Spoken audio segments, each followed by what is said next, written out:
19 বার বিসমিল্লাহ বললে কি হয় জানলে আপনি অবাক হয়ে যাবেন।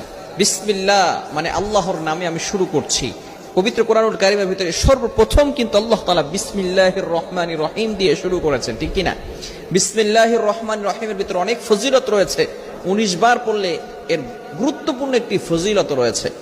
ওমর রাদিয়াল্লাহু তাআলা আনহুর যুগে রোম সম্রাট একবার ওমর রাদিয়াল্লাহু তাআলা আনহুর কাছে এসে হাজির হলেন। বললেন, ইয়া আমিরুল মুমিনিন খলিফাতুল মুসলিমিন, আমার মাথায় প্রচন্ড ব্যথা। ওমর রাদিয়াল্লাহু তাআলা আনহু এমন একটা টুপি সেই রোম সম্রাটকে দান করলেন। সেই টুপিটা যখন মাথায় দেয় সাথে সাথে মাথার ব্যথা ভালো হয়ে যায়। সুবহানাল্লাহ, বাসায় গিয়ে সাথে সাথে মাথার ব্যথা কি হয়ে যায়? ভালো হয়ে যায়। আবার যখন সেই মাথার টুপিটা খুলে ফেলে আবার তার মাথা ব্যথা হালকা হালকা শুরু হয়।